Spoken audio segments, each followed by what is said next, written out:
start shortly. First thing I just want to do is introduce the podcast. And the Slam Africa podcast started last year. It's been on a bit of a break, but it's back now. And the whole idea behind the podcast is to dig behind the poetry. So instead of just coming and seeing somebody perform, get to know the person. It's seasonal poets, both past that have been part of Slam Africa and new poets as well, and discussing where poetry is at the moment and where it's heading or where we would like to see it heading. And also just get to know the personalities behind, the pen. So you don't just see them perform, but you actually get to see them as people, as personalities, who they are, get to know more about them. So our first guest tonight, and thank you very much for coming. Thank you for your patience as well. So our first poet today is Ty. I don't know how many of you guys know Ty. Yeah, no. Oh, you're in for a good one then. Yeah, so Ty is a good friend who I've not spoken to in a very, very long time. So this is, you guys are in the middle of our catch-up session as well. So Ty is a lawyer, MC, and host of the critically acclaimed TV series on NTV, Too Much Information with Ty. He's also a very prolific stand-up comedian who's performed not just in Kenya, but also in Tanzania, in South Africa, in Dar es Salaam, and Cape Town. And he represents Kenya's, this word is a very hard one. Bloemfontein. Hey, please, how do you pronounce that word? Ateke. All right, the word's been pronounced for me.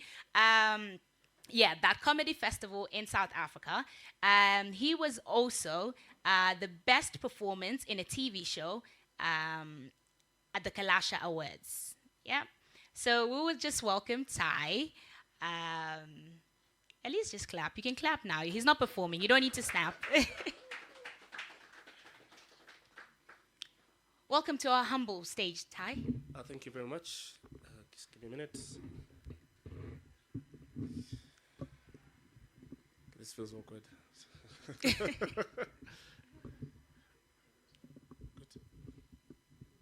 You tell me. Can you hear me? Okay. Thank you. I know, but no? Can you hear me clearer now? Yeah. Okay, good. Okay, so I might have butchered Ty's intro, so let's just start with him introducing himself. Yeah, no, you didn't butcher my intro at all, Sanna. My name is Ty. In my capacity here, I think I met Sanna in the poetry space. Yes. That's when, and then she was the superhero woman doing superhero things at that time. Back in the day. Yeah, we were busy writing poems about love and what, and then she just came here as a revolutionary. We were like, yeah. Yeah, also us, we want Ty, this is about you. People to be free. But, yes, my name is Ngachira. I'm a stand-up comedian. I'm a poet. I'm a lawyer. But mostly for creatives, not for other people.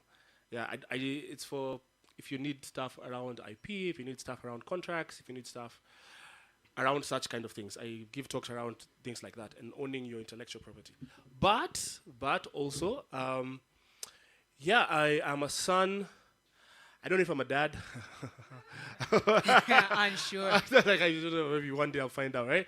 Being African. Might be today. It might just show up. She's like, hey. I'll be like, yeah, that nose is big like mine, But the thing is, I started out as a poet in the arts, actually as a dancer, and then as a poet. And then I found comedy, and now I've been doing mostly both poetry and comedy. Yes. Beautiful. So it's a pleasure to have you here today. Thank you very much. Like I said, there's going to be a personal catch-up session Ta-da-ta-da. that they get the pleasure of being a part of. Thank you very much. Yeah. So Ty, let's just start with when did you discover poetry? I think let's start there. I think I discovered poetry in school, say high school, Form 1, where we had an English teacher who made us read a lot of literature. And then I realized, you know what? I actually like poems. They sound good. And then I became when guys would send letters to girls, I became the guy who would pen. You were the pen master. Yeah, I'd be like, because I can't, my handwriting was terrible. So I'd walk around and pace around the class. No, tell her Tell her, no, not her eyes. Everyone has talked about her eyes. Tell her aura. Yeah, her aura is like. So if you're married out there from my school, like that was me. Like, so you're the guy to credit, yeah. So when them girls from school yes, see they this, should know, yeah. they should know. I think every school had that guy. Yeah, I was just that guy for school. Yeah. Do you think you made? Is there a couple that's lived until now, from your words? Yeah, they have kids. I know them. Nice. Yeah, but she doesn't know, but he knows. Well, she might just find out now. I can't say names. Names withheld for relational reasons. Yeah. Oh, for the one I was in or the one the girl was in? The one where the couple are from. The one where the one of them is from my school. So which one is your school? No, I was a school called Kiambu High. Yes. Yeah. All right. So if you're out there from Kiambu High and you got some love letters back in the time when Ty was there, like, dun. Your man didn't write them. But he felt the same. He just didn't have the words for them. How do we know he felt the same? It's, the thing is with poets have a privilege, right? Like I think poets have a privilege of we're good with words. Mm-hmm. So sometimes we think we feel deeper because we can express better, Mm-hmm. And sometimes it's like, have you ever read something and be like, wow, I agree with this on 100. Yeah. You didn't write it. Yeah. But you're like, they put the words They put the words in. Yeah. And sometimes I think people who are good with words sometimes don't realize the privilege they have of expressing what other people will feel, but they can't quite. Yeah. Yes. And I think sometimes it comes so simple you don't even realize exactly, it. Yes. Yeah. You don't realize you think how it's just basic. Yeah. Until someone's like, wait a minute. I felt that. Yeah. I've been feeling that for a while. Like, yeah. I just didn't know how to say it. Yes. Yeah, I hear that. Yeah. I hear that. Yeah. So you discover poetry in high school. Yes.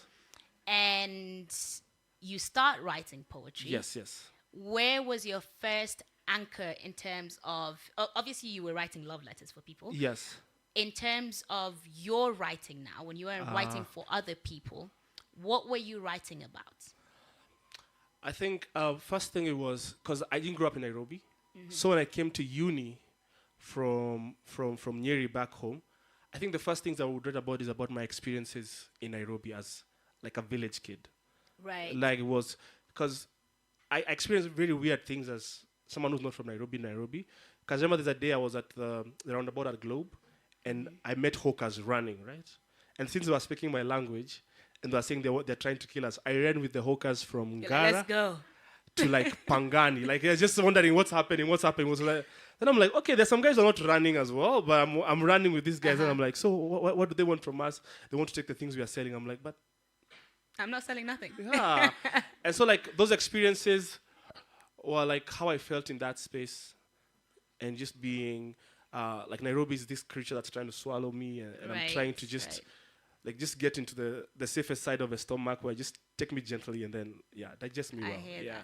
So let's go back to where you're actually from. So you say you're not from Nairobi. Yeah, no. So tell us about young Ty before he shows up in Nairobi. Young Ty was surprisingly, I know every artist says this. I was introverted. I was shy. I was mysterious. But I was, I wasn't very shy. But I wasn't the loudest kid in the class. Right. So I was not too shabby academically. So that was my big identity. It was like I used to read a lot of books, and the way our school system was set up was. We had a boarding section and the scholar section, right? So the boarders never got to watch TV or listen to radio until except like for 2 hours every week. So it was the scholars' duties to go and tell them what was happening on TV, what was happening on radio. So even if you watched the film, you had to go and tell the guys what the film was about, and it had to be like in detail. So the film starts with 11:32 Beirut. Storyboard. Like we had to tell the story. And then also because it had a bit of a British influence, we started getting like donations from Westminster. So when the Harry Potter books came, because we were allowed like 2 Harry Potter's book a class. Right. So not everyone in the class would read. So you had to read your section and then explain to the guys during break time from chapter 1 to chapter 3 what has happened, so that everyone gets to read the book at the same time. Right. So you had to be like really astute with detail. Yes. I hear that. Yeah. Okay. When you moved to Nairobi, right? I remember because I didn't grow up in Nairobi as Yes, well. yeah. And Where'd you grow up? I actually grew up in Nakuru. Uh-huh. Well, before Nakuru, I was Kapenguria, but it's about you Yeah, today. yeah. So when I first came to Nairobi, well, when I used to visit Nairobi before we moved here, it used to just seem very different to me. Like the air just smelled different. Everything about it was just so different. I'm like, yeah, this smells fresher than where I'm from, you know? So in terms of... No, Nakuru people take that personally. I don't mean in terms of the smell, literally. But just there was something different about the air, you know? Yeah. So coming to Nairobi, apart from, for example, when you were running with the guys in town, not knowing why they're running, your senses-wise, Yes. what was that to your senses, moving to Nairobi? I think a big part of it was everything felt more alive than when I was back home, right? Back home, it felt warmer with the people, even though it's colder. Because back home, everyone knew everyone. Mm-hmm. But here, it was such a, like, you're such a stranger to everyone else. Yeah. But also, it was also very freeing. Because it was the first time I had to ask myself, okay, who am I really? Like, Yeah. do I like these things? Is this what I believe? So Nairobi was an accommodation for every kind of thought space you wanted. Did you move here by yourself? Yes. Okay. How old were you then? 18? Just 17, 18, yeah. Yeah. Because I turned 18 when I was in Nairobi, yeah. Right, Yeah. right. Nairobi is a young place to be young, yeah? Like to Yeah. be young in Nairobi Yeah. and just starting off is a bit of a crazy place. Exactly, and then I was shunted someplace where, because the campus I went to was like off campus. It was in Parklands, and the main campus was on Thika Road. So we had to look for places to live around the space. So I lived in Gara. So I got to see stuff. I was like, out from my sheltered life was just taken away. First by bed bags, and then and then by people, and I was like, oh snap! Like this is how people live. Yeah. Yeah. Okay, so you start writing poetry. Yes. When do you discover you like to perform poetry? It was when I got to campus. There was I met other guys who liked writing poetry, and so we started a poetry club. Oh, that's nice. Yeah, so we'd go by the museum. It used to be free to just sit there, and then we'd just share our poems to each other. And one day, this girl comes and she says, I don't have a poem, but I have a song I want you guys to hear that I can play for you. It was Emily Sunday's Suitcase. And so the way the song was sung, it was so beautiful. And then she said, there's these guys who are called Slam. And I had that they go and perform there. And I want to go and perform this song there, right? And I was like, oh, yeah, can I join you to go just see guys perform? At that time, there was a place called Das Restaurant. And so I couldn't even afford a beer or whatever it is to get it. Like, I just hanged in there.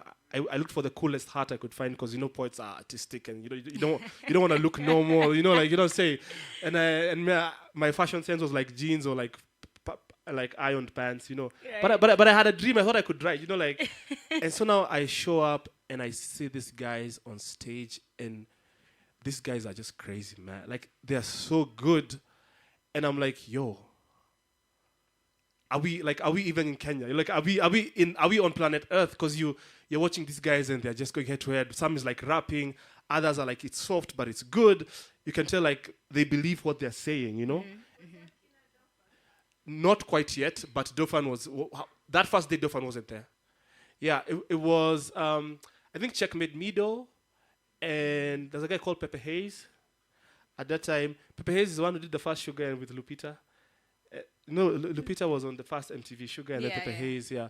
So at that time, I was like, yo. So guys are serious in this Nairobi. Kuna vitu kuna vitu like kuna America iko hapa Nairobi. Like you are. And then also it was also the variation of languages, right? Mm-hmm. The guys who were like with Sheng, and it was like I think Teardrops had just started.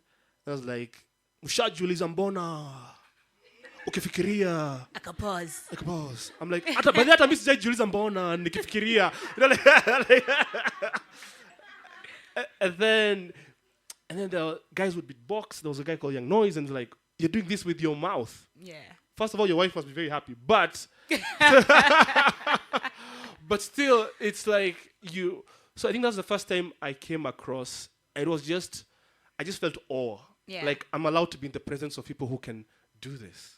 Right. Yes, yeah. So obviously, you guys can already tell he's really a comedian. And so since you're making them laugh already, let's dig into the roots of your comedy because that comes into your poetry a lot. Yeah. And so let's dig into that. Where do you discover your love of comedy? Okay, that's the long version or the short version. give us the long version. Okay, Why not? okay. So what happened was, I didn't realize that I was like funny, but my poetry always had some humor. Now I'm going to fast forward a couple of years. I'm in the poetry scene.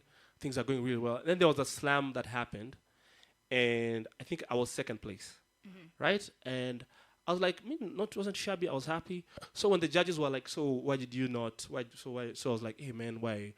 I thought I was good, man. Like, and then they were like, "Yeah, you were good, but some of your pieces were too casual. Like it's like you were laughing about serious things." I'm like, I was just putting it so we could as a coping mechanism. Yeah, it's my style. And then I felt kind of sad. I was like, okay, maybe I should be less funny in my poetry, because I'm talking about serious big things. Like we're talking about suffering of people, police brutality, and I'm talking about tua. It's like and guys are just talking about how they lost someone, and I'm like, okay, maybe I see why there's a mood that maybe I lost on that. But then I think I took a small break from poetry. Just a bit, because also I think the scene kind of like had died down a bit. A lot of the open mics were in a space where things were not going really well for them, and at that time, now I've left school. Now I'm working in the legal space at an NGO, and I realized there were these guys who are called Because You Said So. They were an improv group. That was Patricia Kihoro, Jason Runo,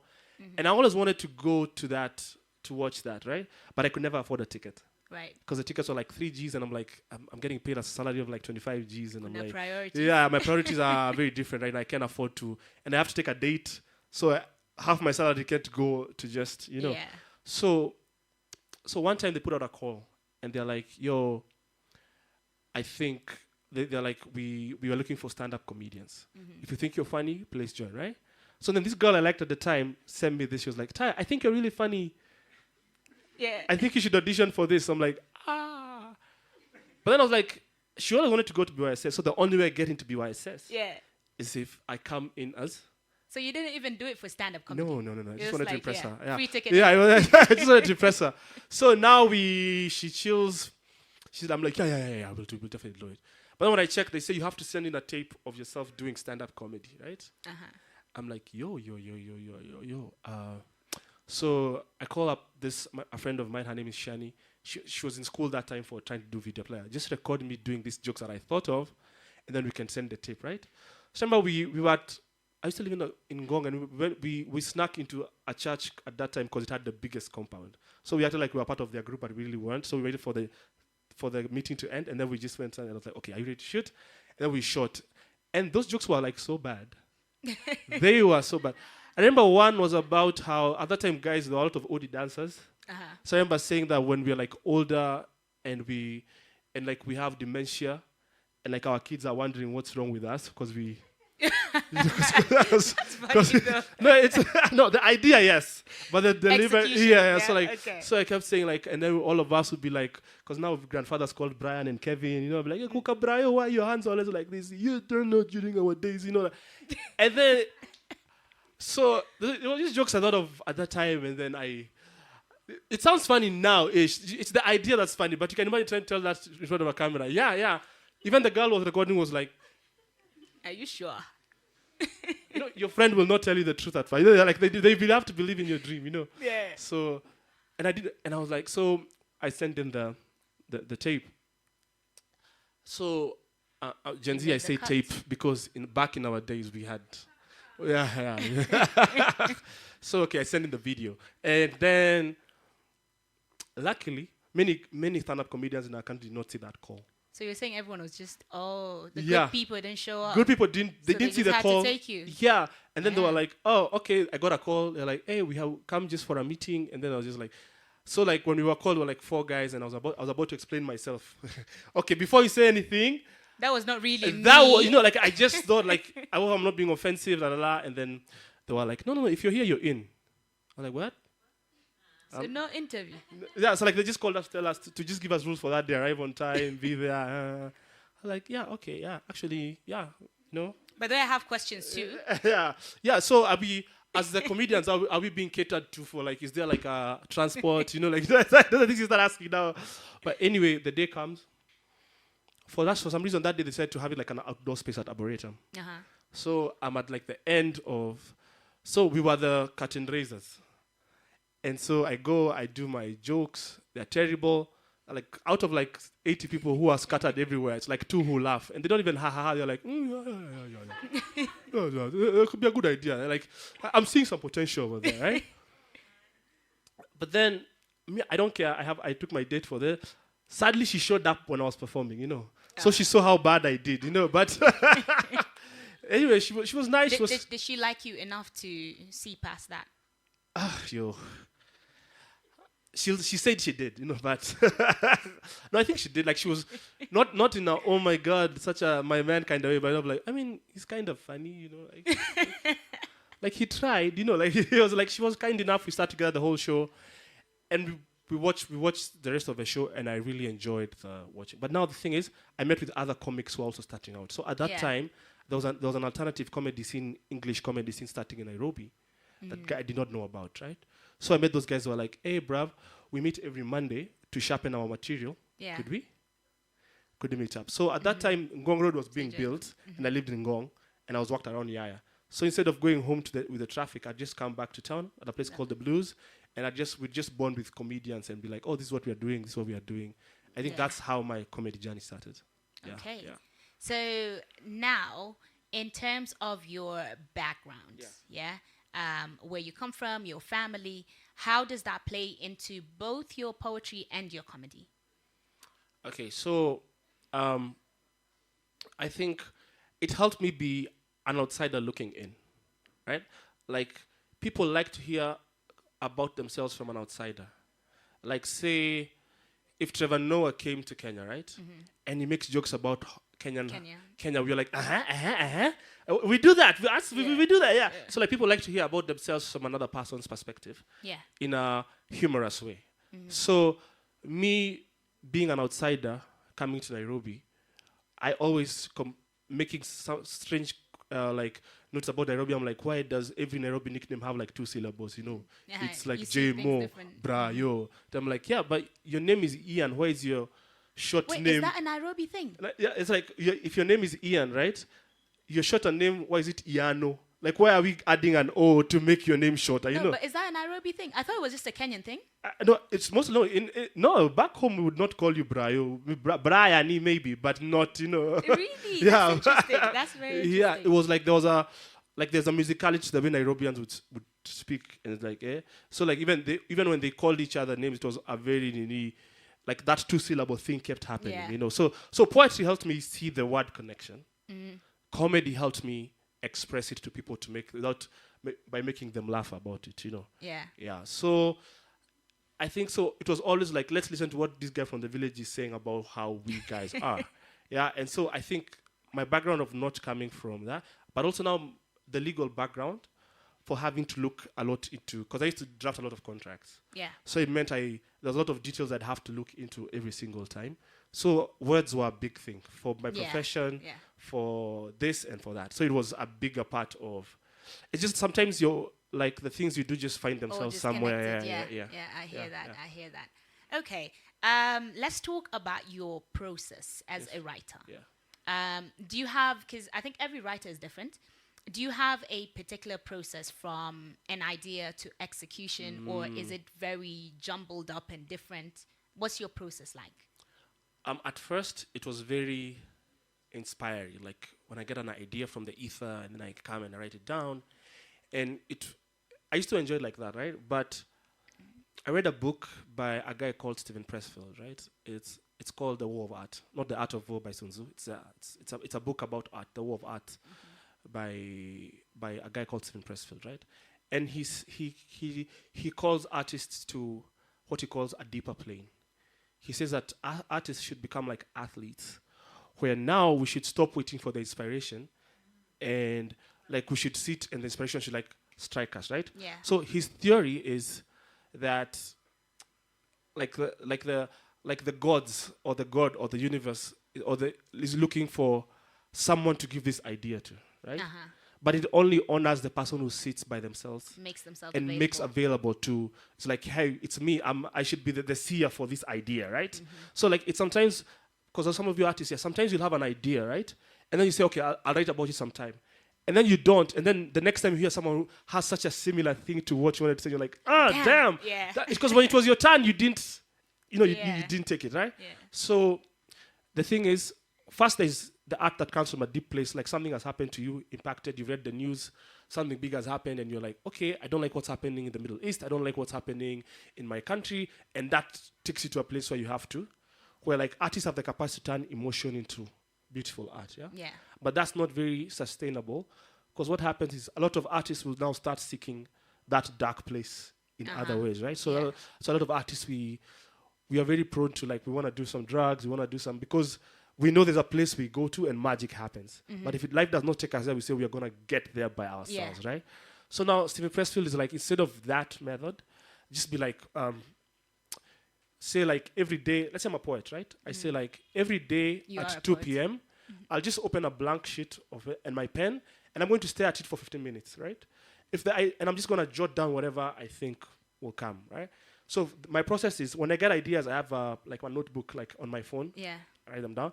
But I have a place now for the perspiration part from the inspiration, right? Where it's like, okay, now these are the ideas. Let me sit with them. Can I make it better? Can I make it funnier? Can I make it tighter? Can I make it so now the work part of being an artist comes in. Yeah. And now the sad part about being an artist is this: the better you get at what you do, the less people think you put effort into it. Yeah. You know? It's like I listen to you read all that with the P's and the Q's and the no cap when you meant capitalism. And I'm like, that is so well written, right? But that took quite some effort. In the sense that, of course, you had a big idea about, but now as you sit down, like, the muse honors you. Like, Yeah. you know what? Yeah, so that's my process. Okay. Yeah. Nice. Who are your influences, if any? Let me see. I know I'm an artist, but I'd say Kobe. Okay. When it comes to Kobe Bryant, the basketballer, when it comes to being like taking yourself out of that rant of creative blocks. Yeah. Like that part where like you treat yourself as an athlete of like, yeah, okay, I'm here again. I'm going to write this nonsense until it finishes, right? Yeah. But with regard to like people who just write for the poetry, there's a time I was such a big fan of Amanda Seales, right? You know Amanda Seales, Yeah. when she was on Def Jam, she wrote a poem called Hot Shit. I wanted to write some hot shit, right? Now she's mostly like a commentator and everything, but I feel like artists I like seeing artists at their hungriest. Yeah. You know what I'm saying? Like before the fame came, before the money came, and you see when they just loved like Kanye West, right? It was just pure art. I just want people to hear what I have Art, to say, right? It's like Heart the band when you listen to Uliza Kiatu, right? Yeah. Like it was before Utapewa Nini. Yeah. It was before the money, and the songs are still both good. But at Uliza Yeah. Kiatu, you can hear oh my God, this man went through it, right? Yeah. And when artists are at their most raw, and it's just the intention of when they've gotten good with their skill, I think that's when I really like listening to. Like when I hear someone I really like, I'm like, oh, can I listen to their original albums? Yeah. First, it gives me the grace of, I don't have to start out good. I just need to get better over time. 100%. Yeah, Yeah. yeah. 100%. Yeah. I think I have that where if I discover, because I listen to a lot of, not necessarily underground artists, but people that are not out there as much. And for whatever reason, once they hit, I am not there anymore. I discover it once in a while. I'm like, oh, I've not heard this song. But before that, I really follow their journey. But once they've made it, I'm like, okay, cool. You fly, bird. I'll move on, find the next artist. In terms of, actually, before that, you did mention that you did a slam performance and you came in second. Yeah. And the feedback you got was you're taking serious subjects and really putting comedy to it or putting humor to it, which takes away from that. Yeah. From that, did you stop putting humor into your work, or did you kind of separate, okay, with this piece I'm gonna have it be funny and put the jokes in there, and with this piece it will just be a very serious piece? Or did you just say, okay, shit, that didn't work out, but that's my style? A bit of both, in the sense that, like, if I'm an artist and I can take criticism, I don't think I'd be a very good artist, right? But I still have to find my voice in the noise. Yeah, in the noise. Yeah. And what I learned was, yes, I can do that. I can still write for me with the humor, but I also need to realize that not everyone is going to like it. And as an artist, once you make peace with, not everyone is going to like 100%. what you do. Yeah. It's so freeing. And sometimes, and now it's even worse as a comedian, because when you do comedy, the feedback is immediate. Yeah. There isn't. You don't have time to. It's like, how did I do? How did I They do? laugh or Like, they bro, don't. you saw how you did. Like, no one bothered laughing, right? So I think the thing that comedy taught me was take criticism well, because comedy involves hecklers. Yeah. Comedy involves someone who's been offended by a joke. 100%. Comedy involves someone who just does not like you. Yeah. You know, and it's felt like it's because of what you represent to them. So comedy taught me that not everyone is going to like what I do. But poetry also brings me back to a place like the human being can take a lot more is more full than laughter. Because I used to use humor as a coping mechanism for, like, you know, like deep, like the bigger things, like, oh, okay, oh, so that person died. I know they're laughing with the afterlife. You know, it's like, yeah, but we're at the funeral, bro. Like, chill, you know. You wouldn't, like, it's not a funeral where the casket is going down and I'm saying chini kwa chini. Yeah. It's like, it's my way of coping, yeah, but it's not everyone is going to be in that space, right? Yeah. So it's realizing that my voice will not always be received very well. Yeah. But that don't make it a less like a voice. It's just that I need to be now sensitive to my audience and realizing that I live in a world where other people exist and I will be misunderstood. And that's okay. Yeah. The offense is not, when I write, I don't write to offend. So the offense is mostly incidentally, not I don't even know you. It's not like, oh no, I'm going to offend Sanna today with this joke. Yeah. No, she just happened to be offended, and I'm like, that was not the intention. You know, yeah. Okay. Personally, I've always been very envious of the fact that you can put humor to your writing. Oh, thank you very much, Sanna. No, honestly, and I think I'm a funny person generally. I think my sisters can attest to that. When in conversation, they better be laughing. But I am completely unable to put that into my writing. Like, every time I write, I'm like, bro, I'm funny, bro, but why is it not coming out in this writing? I can never merge humor into my writing. So I'm very envious of people like you that can do that. But you mentioned something very interesting. You said humor for you was a coping mechanism. Yeah. At what point did you discover that? And has it stopped being that and now you're just a funny guy? Or is it still a coping mechanism? I think, first of all, I'm also envious of you and the capacity of, yes, I can incorporate humor into what I feel, but I think your knowledge on what is happening in the world, your capacity to dissect like complex like social political stuff and turn it into P's and Q's. Like, not everyone has the capacity to quite do that. Thank you. So, but also, I think I discovered it because I think it was like that. It's the house I grew up in, where we didn't have very difficult conversations, so we just laughed things off. You know, it was I think I realized when I think something I had we were all told to go to a therapist one time, and so we were just talking, and I discovered something that had happened to me, and like I didn't want to talk about it for too long. It was the one thing I could not joke about, you know. And I realized, snap. So all these other things that I've been doing, it has been a way of like self-soothing, you know. Yeah. Like, because you grew up in a very avoidant family. Avoidance, yeah. So it's like, so the only way you self-soothe is, oh, that happened. Yikes, you know. It's okay. Yeah. It's like, so, and so I was like, not everyone does that. It's like, I remember there's a time I made a joke about South Sudan, and I could see someone in the room be like, how would you say what that? the bumba? What would you say that? You know, because it was a joke I did about I did a joke about the capital of Do you remember the joke? Yeah, I I'm think South Sudanese. Maybe you can drop it out. I I know, that's what I'm saying. Like, I do a joke about asking the audience, do you guys know the capital of South Sudan? They're like, what is it? Like, yeah, Lavington, right? So, and That was a funny joke, actually. To be honest, that's a funny joke. No, that's the non-offensive part. Then it was just like, I was like, I usually tell this joke to South Sudanese guys who are like, talking like a 25-year-old South Sudanese guy. You know, this guy went through midlife crisis at 12 because life expectancy. And then, and then I was like, yeah, no, guys, that's just dark humor. You know, in Juba they call it humor. So now, No, you know what? now, I can understand. I can understand why a South Sudanese, because South Sudanese are very serious people when it comes to. So even for me and like we're the exceptions. We love dark humor, so we would laugh at that and we'll probably be looked at like, these are your people. No, those guys wanted some words. They wanted some words after. Let's see. And you can imagine me saying, no, it's not what it looks like. That's not how I meant it. Yeah. But now we are like really good friends with them now, surprisingly, for some reason, yeah. I think his name is Maketh, but now we are like really good friends with him now. Like, he became a comedian after that.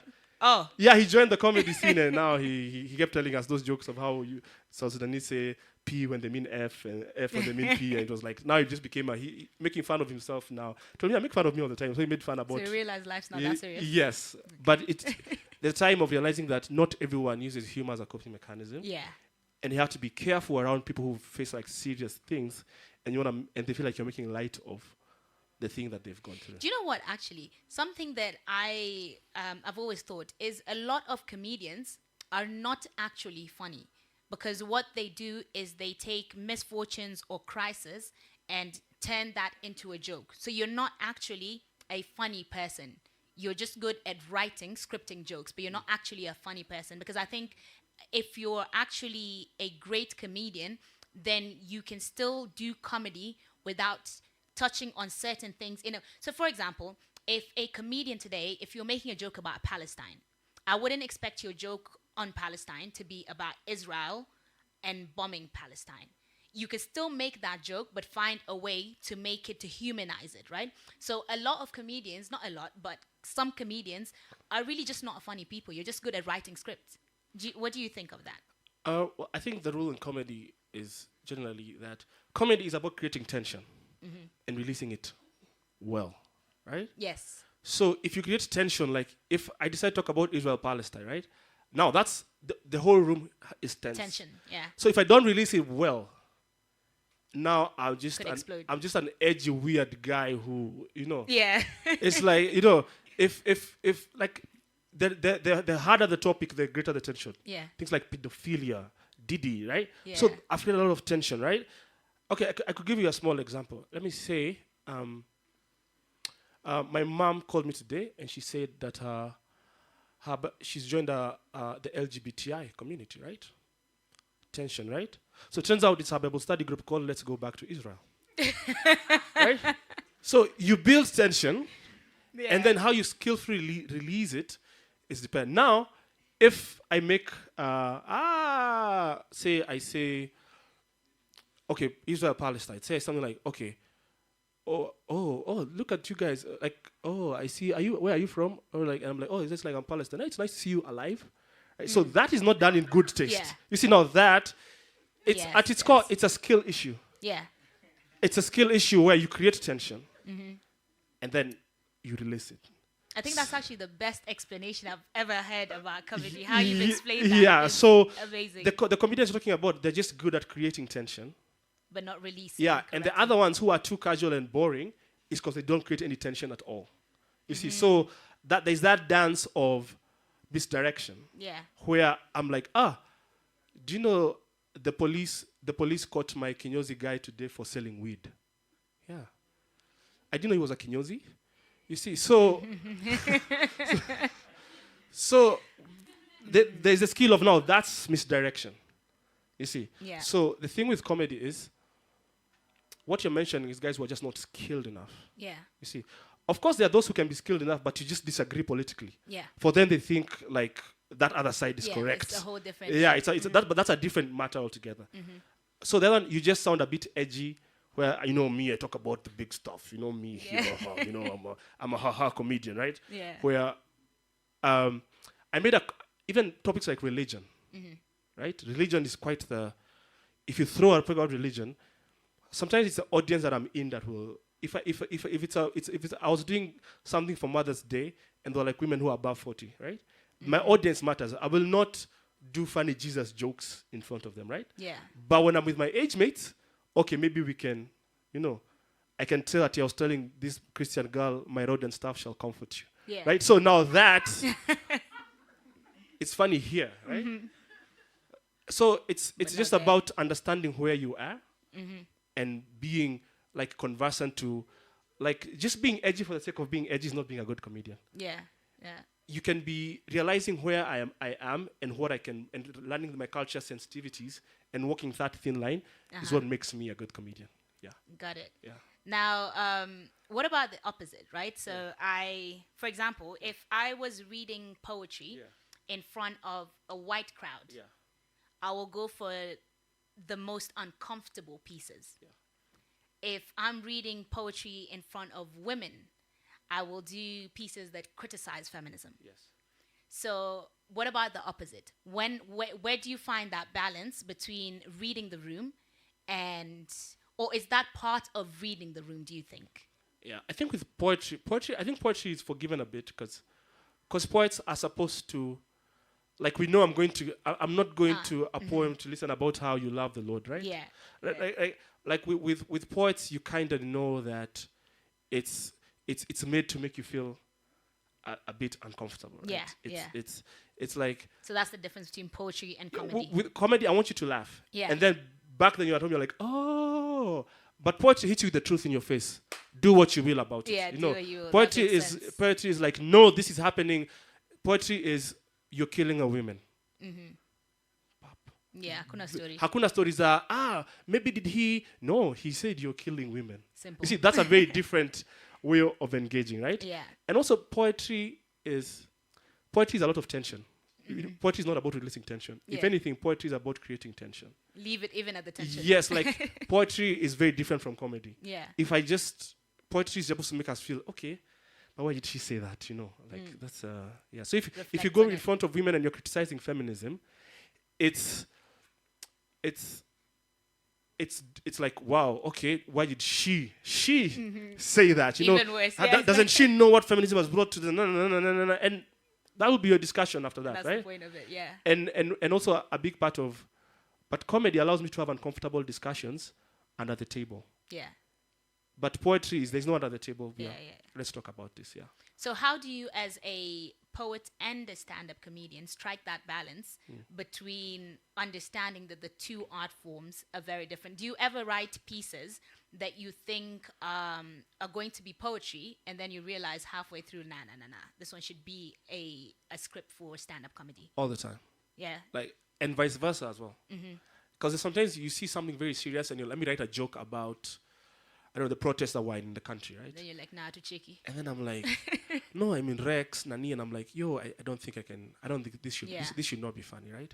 But then there's some days I also talk about the same thing and be like, I'll do a joke about how I was at the front line of Mandamano, and then the gun started sounding, pop, pop, pop. If I was a poet, I'd be like, I'm giving my life for the country, right? Yeah. If I'm a comedian, I'm like, Mina kimbia. We didn't talk about tuko tayari kukufa, I was with you guys at Reject, but hii maisha yetu tupeane tu saa hii, guys. It's the context matters. Yes, but the challenge with comedy is comedy can humanize even evil.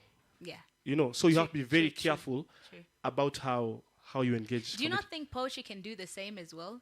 Because I think with poetry, how you tell a story is also as important as the content of the story, right? So do you not think that as a poet, if, let's say, Ian was a big, bad, evil monster, and you were tasked with humanizing him, you could do that too with poetry, couldn't you? You could, but you'd have to be a very good poet to do that, right? Yeah. Otherwise, we'd just call it propaganda, right? Because we grew up in an era where, like, during during Moi's era, there were a lot of songs and poems dedicated to how good he was as the great supreme leader of our nation, right? And guys would still be like, yeah, we know that's a propaganda, guys. But comedy is more, is a bit more dangerous because comedy, remember Ridiculous? Yeah. Ridiculous turned a guy who would put people in dungeons into a dancing Dombolo guy. Like, yeah, he's not that bad. You know, like, maybe he's not that bad. Like, even you humanize him, he's like, yeah. So there's a comedy that would call out his like, yeah, about corruption, but Ridiculous, for all the love we give them, it wasn't a critic of corruption. It was let's humanize these guys. So like, why didn't Moy arrest Ridiculous? It's because it was like, I can dance too. That's the homie. Hey, like, yeah. But I think poetry, I think if you're a good artist, for anything you do, you can turn, like, you have it's like a tool. You have a power to turn whatever people consider evil good and whatever good people consider good evil. Yeah. Okay. Yeah. So you moved to Nairobi when you were 18. Yes. Or about to turn 18. Yeah. Before you turned 18, right? In terms of what how old are you now, if you don't mind me asking? No, I'm 32. Don't tell them. Just whisper. No, I'm not. No, it's if I don't have, it's because I'm still alive. Like like if you're not aging, you're dying. Like what's the alternative to growing old is to die. No, I'm turning 33 this year. Okay. Yeah. So that's my maths is terrible. Yeah. That's about 14 years. Yeah. 14 years in Nairobi. So you've spent almost not half, but half your lives in two different places. Yes. Right? Yeah. How much of that goes into your work now? Do you think the adult you, which is 18 onwards, writes most of your works, or does before 18 you? Okay. I think before 18 whispers to adult me, and adult me does the writing. In the sense that there are things I felt younger as a younger person, but now I express as an older person. You know what I'm saying? Yeah. Like, say when I write a love poem, and it's because of all the things I wanted to tell the people I loved at that time, but I could not because I was scared of feeling. But now I'm writing now, but I'm writing to the girl I liked in class 2, or class 4. Yeah. Yeah. Yeah, like, mapema? no, like, no, you'll be surprised, not in any sexual way, you know what I'm saying, like, not like that, but you know what I mean, like, even kids have small crushes, like, and they're like, and you realize that you're just the same kid, but your body is not has just changed, like, you still feel vulnerable, you still desire love, you still desire affection, you still desire to be understood, you still desire to be accepted. Those human desires don't leave because you're older, you just get better at hiding or expressing them. That's up to that, right? But I think even now with comedy, it's like, there's a joke I tell guys about how growing up in Nyeri, my granddad fought in the Mau Mau, right? And so he'd tell us stories, we used to fight there all the time. And then I'd be like, Goka, those are not very good decisions, in our opinion, right? Because when I look around my country, who's doing better, the sons of collaborators or the sons of resistors, right? And I'm like, I'd have a British accent by now, Like, I'd be those politicians' kids at my grandfather's, like, Guka, Plasters all the way, And then I'd be like, but now God had my prayers and the Chinese are here. And I know we're not repaying back those loans, So, like, I'm learning Mandarin in the evening, I'm practicing my Kung Fu, and it's like, guys are like, you guys laugh now, but when my son Jinping Ngachira the third is your president, like, it wouldn't be as funny as you think it is, right? So it's things I felt back then, but now I think with a better adult capacity to express them. Yeah. 100%. Yeah. Do you think poets are also therapists in their own sort of way to themselves? Surprisingly, I don't think they're very good therapists to themselves. Tell me why. But I think to other people they are. Because they validate what other people feel. Yeah. Right? But to themselves, not so much, because when you write for an audience, right? And the audience does not take how you felt. Like there are pieces you've written that people loved, but they were not your favorite pieces, right? There are things that you're like, oh, guys, how did you not feel this? Right? So the thing you want people to really understand is what guys are like. I mean, it's not bad. But the thing, there's a poem you wrote about, I don't know, something casually, and then you're like, oh my God, this was the thing that you guys should have felt more about, right? So you're always writing more and more so people can feel the thing, right? And so you're seeking for validation in other people's spaces most artists seek validation. I'm a comedian. I'm not looking to make people laugh. But for poets, it's different because you feel like my voice deserves to be heard, right? Poets don't give themselves a space for, what if I'm wrong? Yeah. Like, because for poets, our emotions really rule what we feel. So if I feel strongly about an issue, it must mean I'm right about the issue. No one will tell you, no, you're wrong. Comedians will be told we are wrong because people will not laugh at what we are saying, right? Yeah. You'll finish, yeah, I am Israel, chai. But do you think, to begin with, writing for validation, do you think that depends on the type of poet you are? So there is, for example, poets who will write on a topic, not because they feel strongly about that topic, but because it's the topic that's out there. So I want to add my voice into that topic. Whereas there's poets where there could be a lot happening out there, everyone's writing about it, but they won't write about it because it's just, I'm not feeling it. So do you think that would depend? It does, which reminds me, one of the reasons I think I took a break from the poetry scene was, I think when the money came into the poetry scene proper, like, I saw my favorites just be like, well, what are you writing about, right? It's like, listen, man, I need to write this poem about climate change because this is where the money is right now. Yeah, I'm like, bro, you've talked. I love your piece on police brutality. I'm like, and you're like, tutumia jiko, tutumia solar, and I'm like, bro, I understand you need to get paid, and like, I'm like, shit, please don't lose who you are. You do this, but don't lose who you are in the right. And I was like. So when I would listen to guys lose their voice, it used to hurt me a lot. Yeah. So that's when you've talked about it of like, yeah, people will, as long as your voice is still there, but also I think artists are the hardest to change minds. Because artists have a godlike complex in our head. True. Where we feel like, if I feel strongly about this political issue, and because I've written about it, I can't see another perspective. I can't change it. Yeah, I can't change my mind because it's my identity now. I can't. No, it's already too late. I thought it's already. I was already with Frelimo in Mozambique, and now even if they do anything now, I can't say anything wrong with And I think if artists need to be more flexible with their thought, like accept new information that's coming in, and then, but still be very strict with your craft. So now let me ask you that based on that. As people, the world always tells you should grow, you should change, and then if I come today and I say, yo, Ruto is the one, then tomorrow I come and say, you know what, that guy Ruto, man, fuck the man. Yeah. So everyone will be like, but yesterday you said this. But today I found new information that really shows, man, Ruto should go. You know, Ruto must go. So why can I not change my mind? So as a person, how comfortable have you gotten with the idea that, yes, what I'm saying now is based on this information that I have now? Yes. Tomorrow I come across new information. How comfortable are you with changing that perspective as an artist? The way I do that is this. Whatever political, religious, or social opinion I have, I will not make it my identity. I will not say let's say I'm a feminist. I will not say I'm a liberal, I'm a conservative. I will not say those things. You don't box yourself into ideology. Yes, like I could, maybe I could fit that box. But the problem of identifying as such is when the day I'm presented with new information, I not only have to change my mind about a thing, I have to change my identity. Yeah. And fighting a change of identity is so much harder that I will deflect any new thing I'm being told. Yeah. Confirmation about. bias. Yes, so that confirmation bias. So it's like, so I'll always be like, yes, you know what, feminists do make a good point. There's some sense here. Yes. Yes, you know what, conservatives do make a good point about this.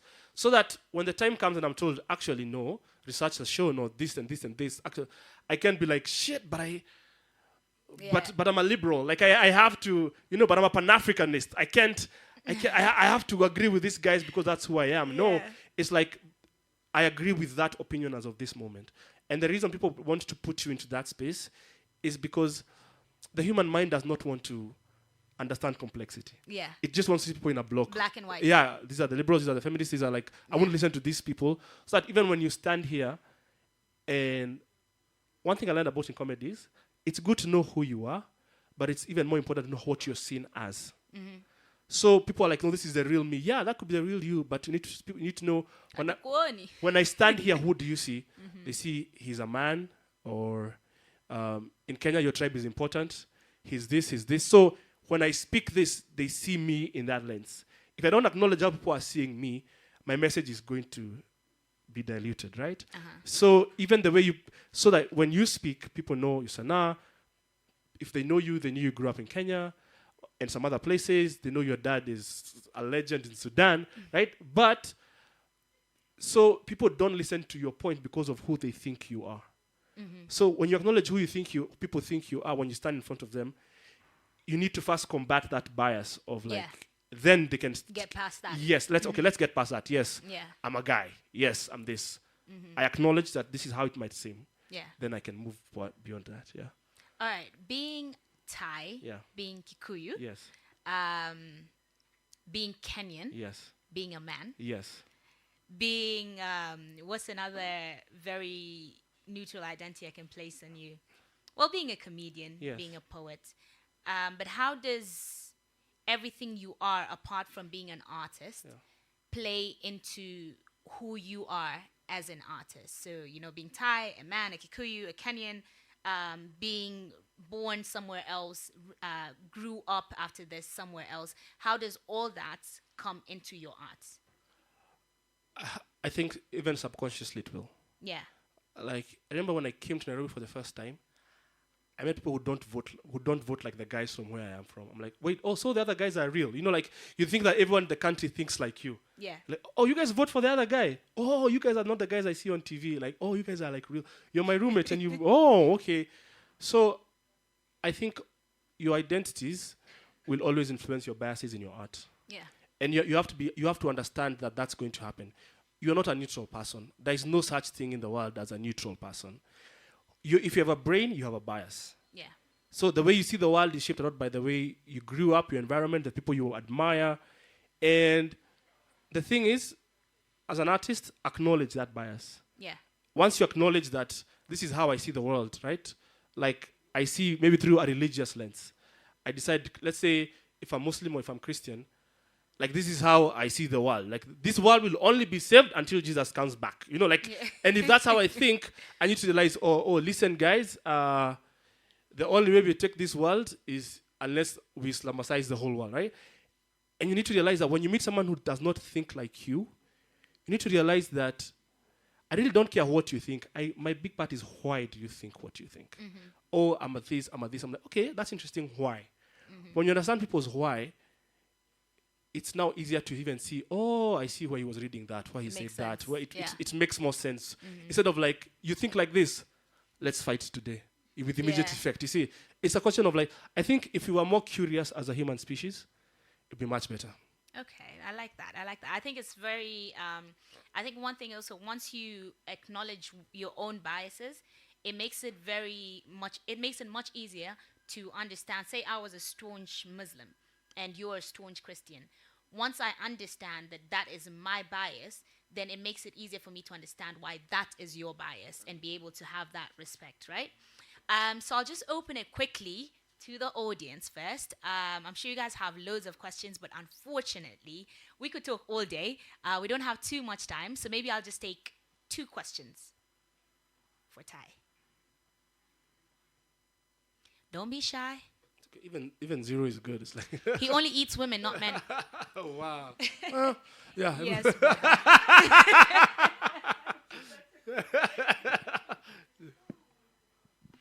Hi, thank you so much for sharing. My question, twofold. One of those people that cheats. First question being, I've always thought that comedy was harder than poetry. And is that the case for you? And then the second bit being, you talked about like your regiment in terms of writing, and getting feedback that some things were just funny.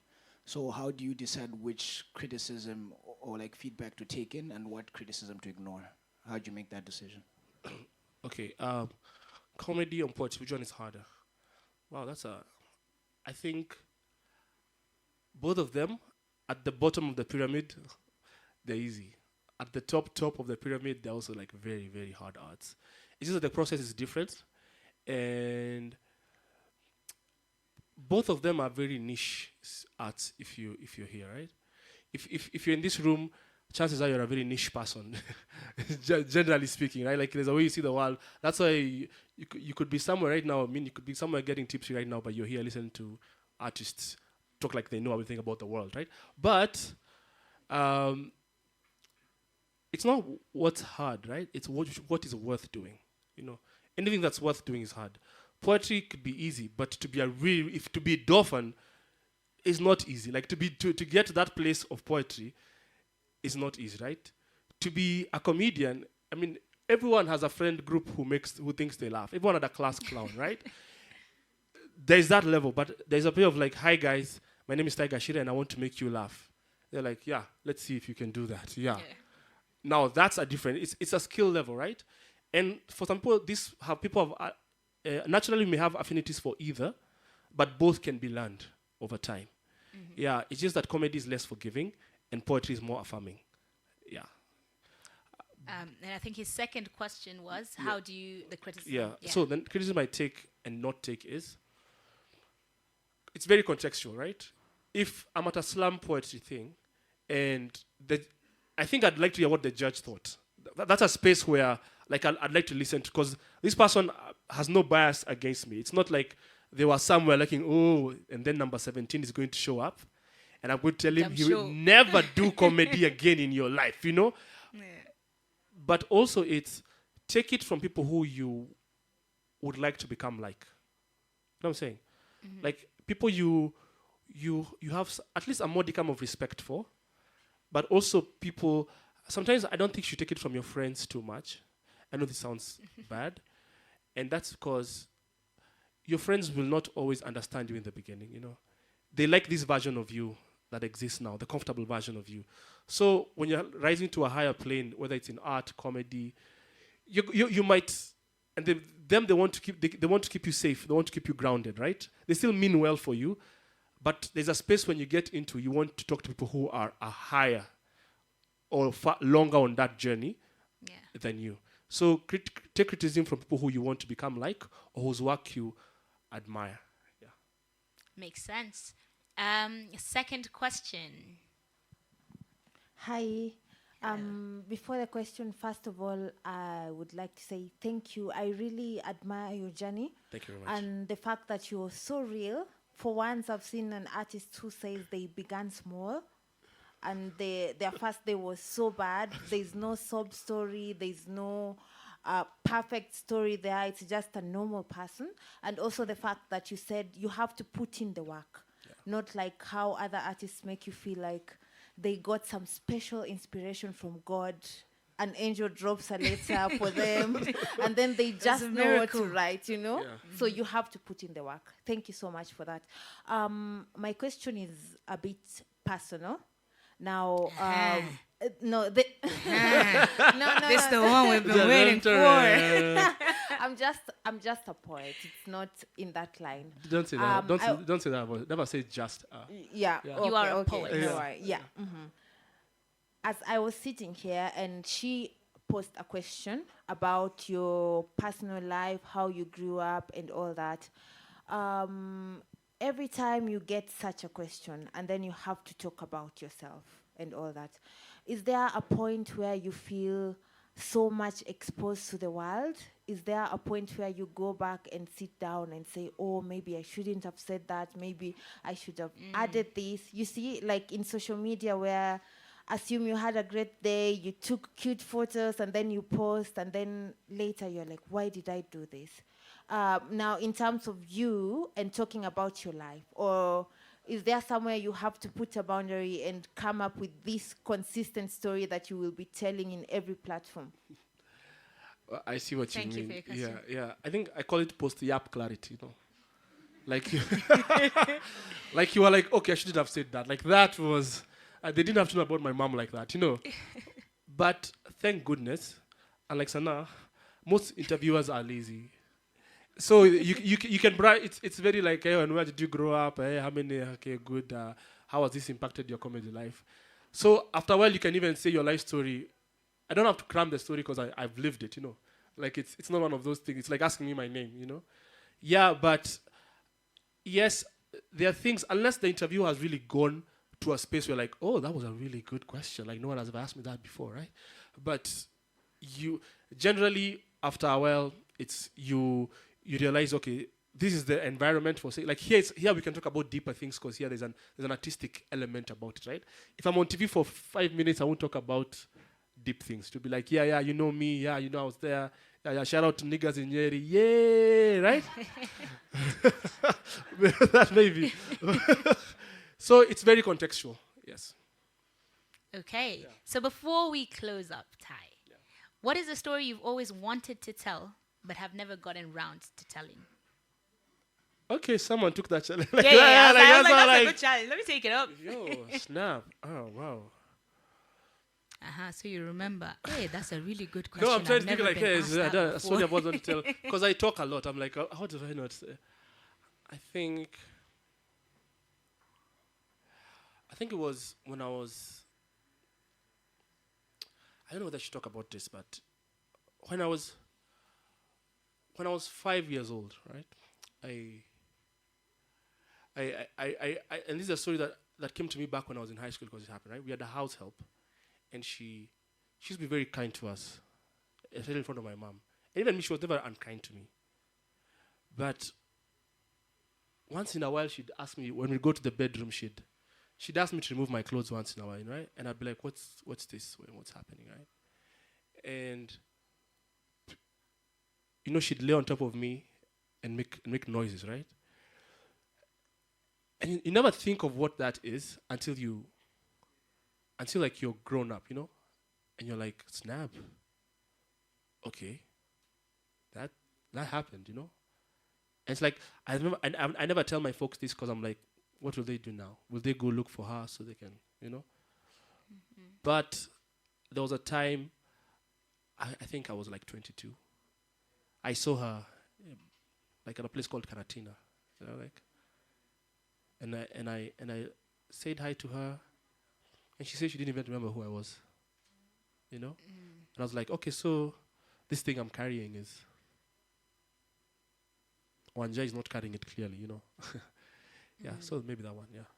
Interesting. Yeah. Is it? I just have to ask this. Is it because obviously it's something like you said, it's something you wanted to tell but haven't told. So for you, is it something that you are still processing, and do you process it through your art? I don't know if I still process it because I don't think I even like. I think the last time I talked about it was like 6 years ago or something like that. But I don't know if I'm still processing. Maybe it's somewhere at the back. But I think because I got to see, like, we used to call them guidance and counselors at that time. So like they helped me do the whole write a letter to that person and then everything you wanted to tell them about, but you couldn't and everything. But I think when I met them later, I was like, oh, snap. Yeah, like I'm a boy. I should feel happy that happened. You know what I'm saying? Yeah. Yeah, it's just like, yeah, so it's like, yeah, it shouldn't be a sob story, But I think it didn't even affect me growing up per se, but it's the realization now when you're like, you're like, oh. Later, yeah. Oh, shit. Okay, so that's what that was. You know what's interesting is when you were telling the story, I was waiting for the part where the joke comes in, know. and this how much we're so used to you. Yeah. So thank you for sharing that with us. Cool, yeah. And sorry that happened. As much as you say it's just something, but it's as a man specifically, like you said. I'm a boy, but it's not something to. So for you to share that, it adds something to a much needed space, and a voice that's much needed in that space. It's not right, and a lot of times we talk of sexual abuse to women, or it happens to women, or women. We are the faces of it, but a lot of men go through it, a lot of boys go through it, and it's just not spoken of. And so it's really brave of you as a man to actually speak about it. So thank you for sharing that in this space. Unfortunately, we would love to continue speaking, but we have to move on to our second guest. Ty, we appreciate you so much. Thank you very much for having me, guys. Thank you very much for having me. Yeah, and stop ignoring my calls. Add emojis. But yes, before you leave, anything you would like to share with the audience? Any final thoughts? Oh, wow. Guys, thank you I'm sorry for ending that on a note, but No apology needed. I have a show coming up. It's on the July 5th. It's called Millennial in Denial. It's called Millennial in Denial. It's by a place called the Red Room. If you check my socials, you'll see Ad Life? the look. No, yeah, Ad Life. Yeah. Yeah, it's called. It's a 1 hour comedy special I'll be shooting. It's called Millennial in Denial. I'm sure you guys would. It's just about being in denial that I'm growing up. It's being called uncle by a conductor, and I'm like, already 32, so yeah, I'm that's like, me, I'm not uncle. Listen, look at me. Like, yeah, it's that part. It's the thing about realizing we're the new adults. So you said what's the date again? 5th of July. 5th of July Yeah. at the Red Room. Yes. What time? From 5 p.m. From 5 p.m. Yeah, I'm bringing some comics from South Africa. I'm bringing some comics from Tanzania and local comics here. We're just gonna joke and and I'll show you a small film I made. Dope. It's gonna be a wonderful time. Where do we buy tickets? Hustle Sasa, Ngachira Hustle Sasa. Just check any of my socials. The link is on my bio. So since you guys are here, Slam will probably post the link. To Yes. on Yes. the stories. So just check the stories. Yeah, please Go do. cop the tickets and Yeah. let's show up. I just have a favor to ask. Can I do my first joke on your stage? Just one. If you're willing to risk it, me, I want to be there when you come back. I'll think about it. Yeah. Thank you very much for having me. No, thank you so Yeah, much for yeah. being here. It was so Thank you. lovely. I think we can clap now. Yeah, for Ty.